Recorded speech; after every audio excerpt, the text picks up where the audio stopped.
Hello, good afternoon. Michael Wynn, Chief Digital Officer of Digital Ops, a division of RB Oppenheim Associates. Welcome to the Digital Marketing Podcast and video, where we talk about digital marketing strategies and tactics to help grow your business. Today, I want to talk about what are the two must-have elements for attracting attention and explosive brand growth.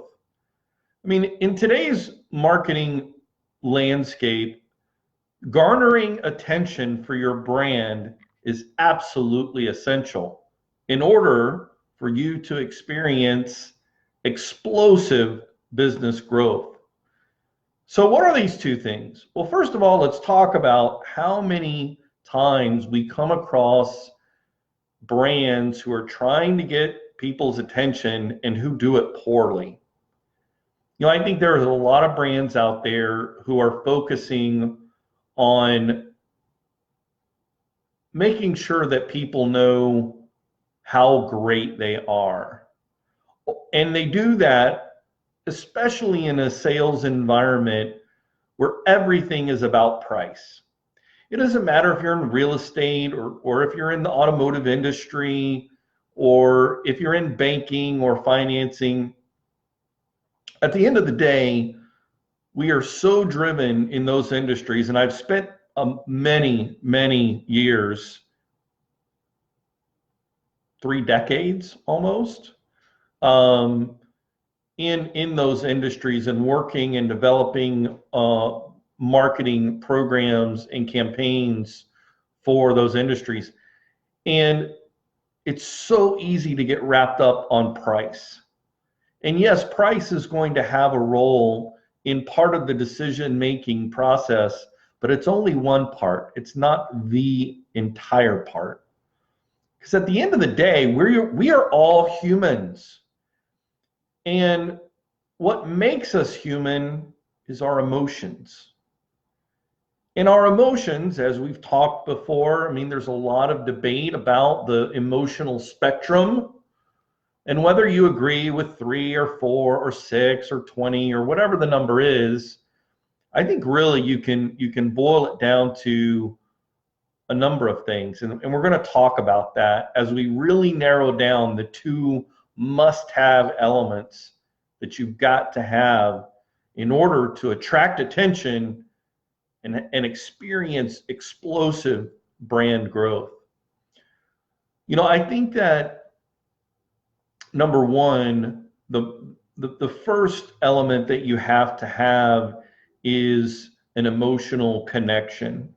When you're able to make an emotional connection with your audience, with potential clients, with your member constituents, customers, clients, however you define them, I think that when you're able to connect on an emotional level, what's happening is it is received as empathy. Because when you're able to communicate with your audience in a way that you're connecting with them on an emotional level, you are telling them, I understand how you feel. When you can demonstrate and articulate that you understand how they feel, something happens very quickly. The guards are let down.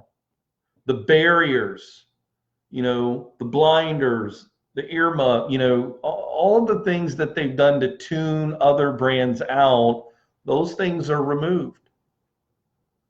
And when those things are removed, you then have permission to begin to talk to them on a very practical level. And being able to talk to your audience on a very practical level and explain to them and demonstrate to them your experience. And that is the second must-have.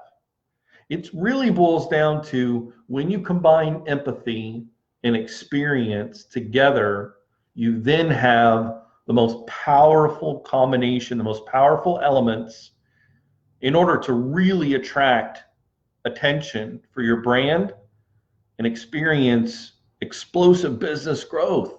It really does happen. So let's kind of unpack this for a minute. So when we're talking about this, we're talking about how are we going to connect with someone on an emotional level.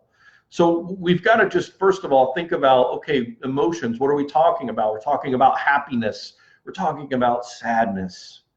We're talking about anger. We're talking about frustration. These are the emotions that we have in life that go around all of the things that we do and all of the products and services that we have to use in our day-to-day lives. And when we're able to engage in these emotional moments and we're able to connect, then empathy is how that's perceived by your customer. If you can really connect with them and if you can really, demonstrate to them that, hey, I get it.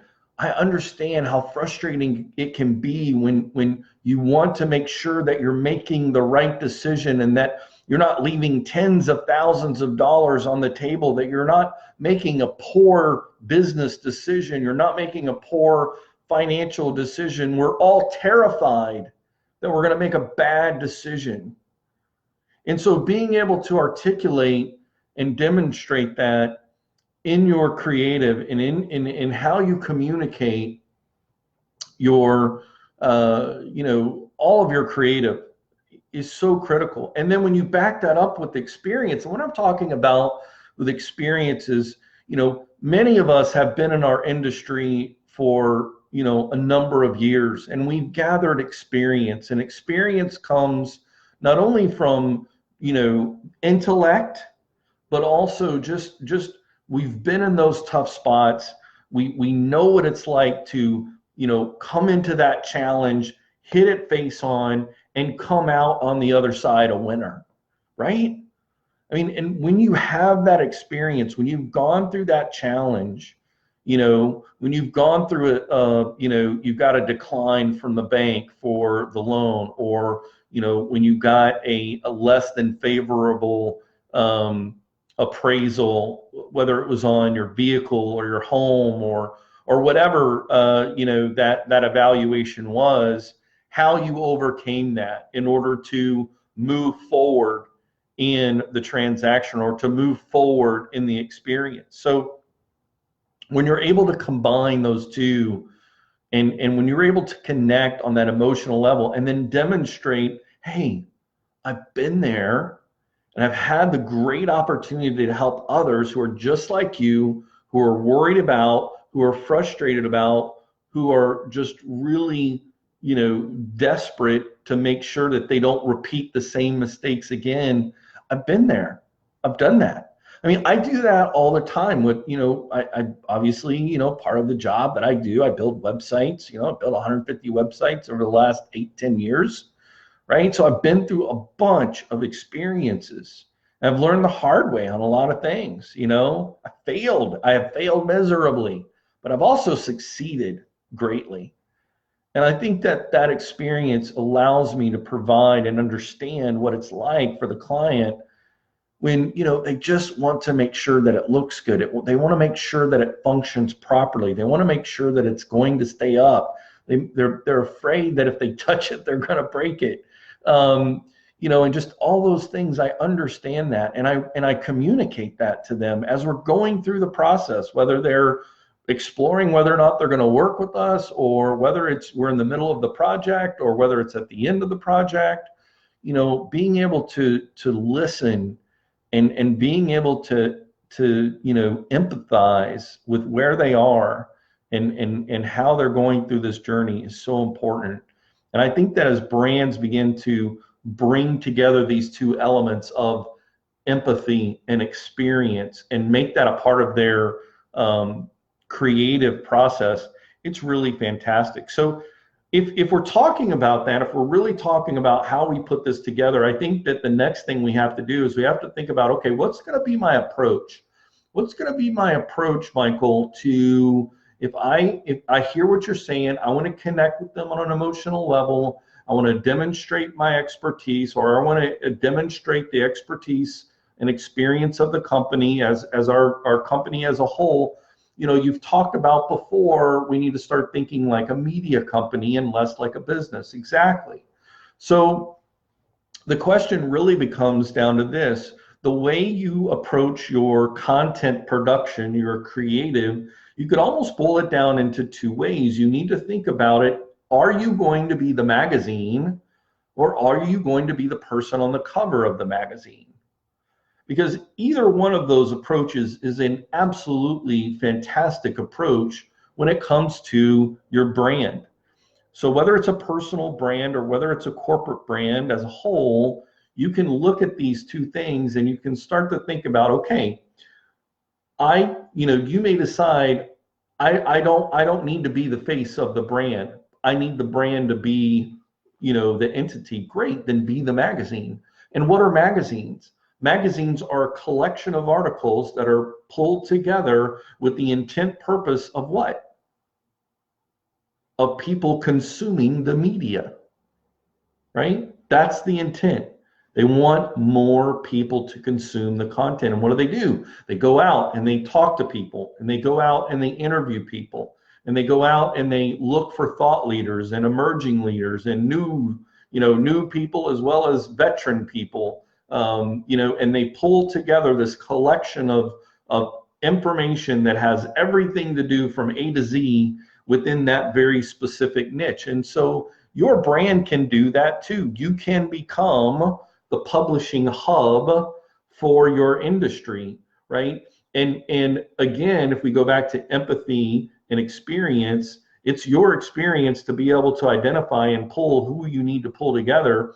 And it's empathy to understand when you're reaching out to them and you're asking that, vendor or person that's going to produce the article that they're going to, give to you.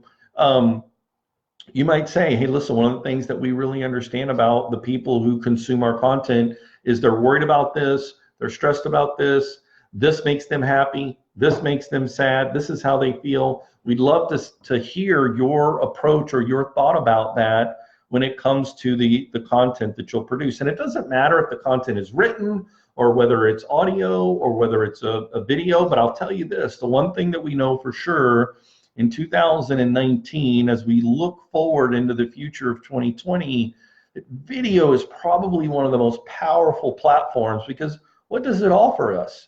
It offers us the ability to take this visual that I'm doing right now. We can do still screenshots of it with overlays and text. We can do the audio background. We can have it transcribed, which then gives us written word, audio, and visual out of one piece of pillar content. It really does make a great opportunity for you to be able to communicate on different formats for your people. So again, going back to, are you the magazine or are you on the cover of the magazine? If you're on the cover of the magazine, it's going to be really important that on a daily basis you communicate and articulate that empathy and experience. You do exactly what I'm doing today in really, I understand whether you are the executive vice president of an association, whether you are the, marketing director of your business, or whether you're just the owner of a business and you're trying to grow your business and you're really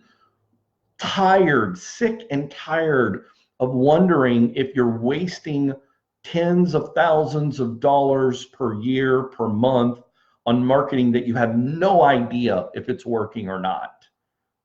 I mean, those are the people that are listening to this show, and those are the people that I'm getting messages and Twitter messages and Facebook messages and asking me questions. And the thing that it keeps going back to is they don't know. They don't know if it's working. And the reason why they don't know if it's working is because our industry, the marketing industry, the advertising industry, has been singularly focused on this single piece of creative.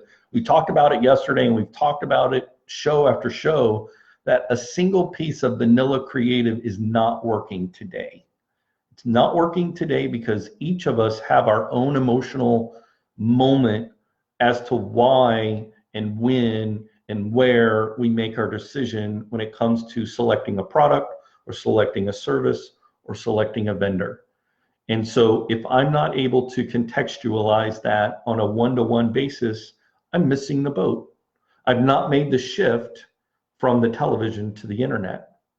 Just like those companies we talked about yesterday that haven't made the shift, the ones that didn't make the shift from the radio to the TV that went bankrupt, it's going to be the same group of people that are right now closing their doors, going under, because they haven't made the shift from the TV single source, single piece of creative into the multi creative at scale, contextual creative at scale that's individualized to that end user.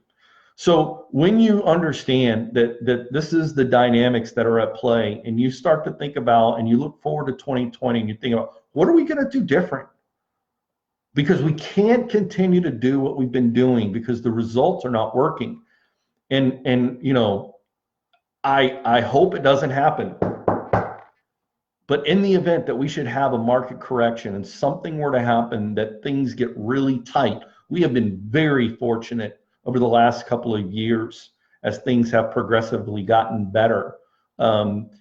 If we were to go through an economic turnaround where things get really tight, businesses are not going to be able to continue to literally light their budgets on fire by doing billboards and TV spots and slick, you know, magazine ads, because they're expensive. And they're going to be looking for how can they make their marketing dollars spend like $100 bills. They're going to have to do that because their budgets are going to be cut by 50, 60, 70%. And so if your company is going to get ahead of that before that even gets here, and you really need to think seriously about attracting attention and figuring out how you can experience explosive brand growth. And you can do that by simply deploying empathy and experience in your creative, and take that creative and expand it and multiply it so that each piece is contextual, it's localized, it's individualized to that unique emotional motivation of why they're going to choose you, why they're going to choose your brand, and why they're going to come back, and why they're going to tell others. And that is probably one of the single most truths I can think of to share with you on the video series. Guys, thanks for tuning in. I hope you guys have had a great week. I've had a great week myself. I look forward to a weekend, and I can't wait to get back in here again on Monday and share with you guys. Thank you so much for tuning in. My name is Michael Wynn. I'm the Chief Digital Officer of Digital Ops, a division of RB Oppenheim Associates. Take care. We'll see you guys next week.